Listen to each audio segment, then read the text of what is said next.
अभी दोपहर के करीब 2:30 बज रहे हैं जब खबर आ रही है कि नेपाल के प्रधानमंत्री केपी शर्मा ओली ने अपने पद से इस्तीफा दे दिया है।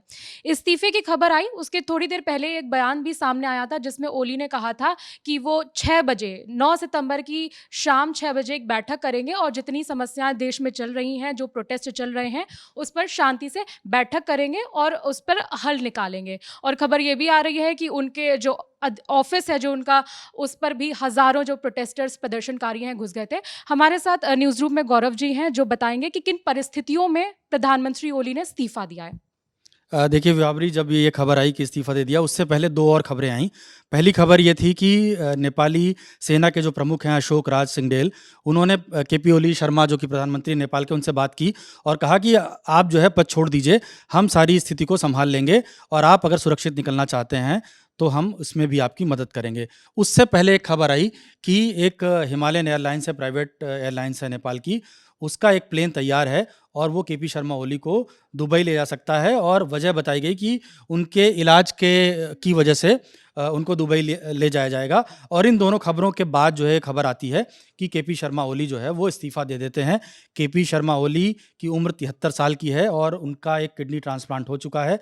क्योंकि सेहत की बात हो रही तो यहाँ मैं आपको बता दूँ। और उनका एक बार 2019-20 के आसपास जो है उनका अपेंडिक्स जो है वो बस्ट हो गया था। उसका इलाज उन्होंने काठमांडू में कराया था और जो उनकी किडनी का ट्रांसप्लांट हुआ था वो दिल्ली में हुआ था। तो उनकी सेहत ख़राब रहती है और पिछले कुछ दिनों से जो प्रोटेस्ट चल रहे हैं नेपाल में, उसके बाद ये हालत हुई है कि प्रधानमंत्री जो है वो इस्तीफ़ा दे चुके हैं। उससे पहले गृह मंत्री ने कल ही इस्तीफ़ा दे दिया था जब 20 लोगों की मौत हो गई थी प्रदर्शनकारियों की। और उसके बाद जो है आज 2 और मंत्रियों ने, कृषि मंत्री और नेपाल के हेल्थ मिनिस्टर जो हैं, उनका भी इस्तीफ़ा हो चुका है। तो बड़ी राजनीतिक तौर पर चुनौतीपूर्ण स्थिति है और 3 मंत्री और खुद प्रधानमंत्री का इस्तीफ़ा हो चुका है। अच्छा, तो जब से ये प्रोटेस्ट चल रहा है तब से 4 इस्तीफे दे दिए जा चुके हैं और ये जेन ज़ी प्रोटेस्ट जो है, या जो भी पूरा प्रदर्शन चल रहा है नेपाल में, इसके पीछे कारण क्या है? वैसे बताया जा रहा है कि जो 26 सोशल मीडिया प्लेटफॉर्म्स हैं उस पर बैन लगाने का सरकार ने फैसला लिया था, जिसके विरोध में बहुत सारे जेन ज़ी प्रोटेस्टर्स सड़क पर उतर आए थे। लेकिन इसके पीछे करप्शन को भी एक कारण बताया जा रहा है। हमारे साथ न्यूज़ रूम में निकिता हैं जो इसे थोड़ा विस्तार से बताएंगी। जी विभावरी जी, तो सोशल मीडिया बैन जो नेपाल में अभी कुछ दिनों पहले सरकार ने फैसला लिया, इसने एक ट्रिगर का काम किया है। बस एक जो ऑलरेडी गुस्सा वहाँ के युवाओं के बीच में था, उसे हवा देने का काम किया है।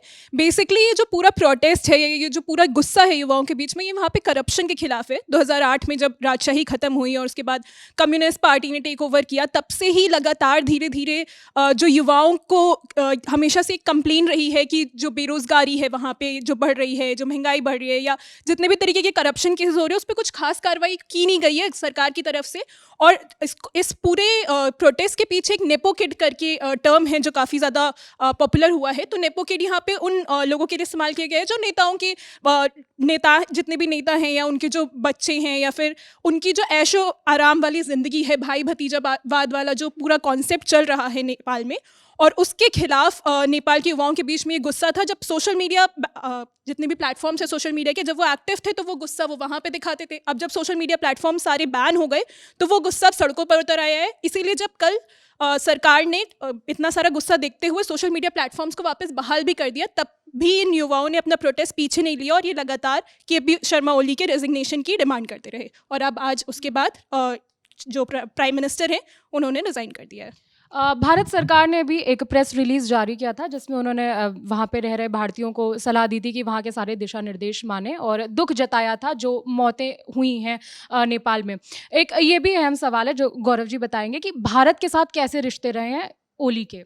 देखिए, केपी शर्मा ओली जो है, उनका पूरा नाम है खड़क प्रसाद शर्मा ओली और उनके नरम गरम रिश्ते रहे हैं। पहले जब नरेंद्र मोदी प्रधानमंत्री बनते हैं पहली बार जो है, तो वो जाते हैं नेपाल की संसद में, नेपाल जाते हैं और उसके बाद एक नेपाल में भूकंप आया था, उसमें भी भारत ने बढ़-चढ़ कर उनकी मदद की थी।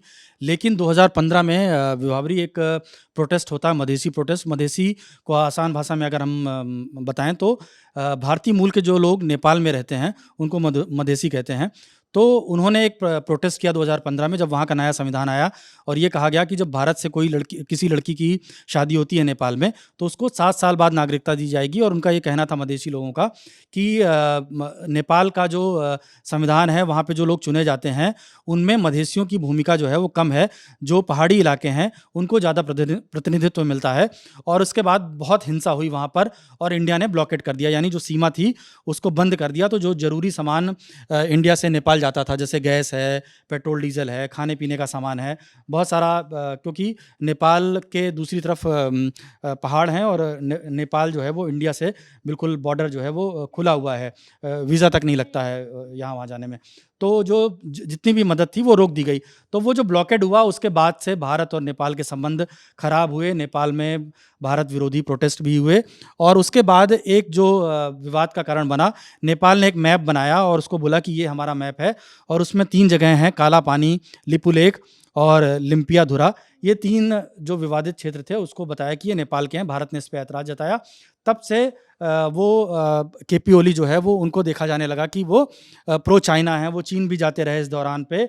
लेकिन वो 2025 में 16 तारीख को, यानी अब से कुछ दिन बाद ही 16 सितंबर को वो भारत आने वाले थे। और जो ये सब घटनाक्रम हुआ है नेपाल में, उसके बाद लगता नहीं है कि उनका ये दौरा होगा। जो अब वो पद पर ही नहीं रहे।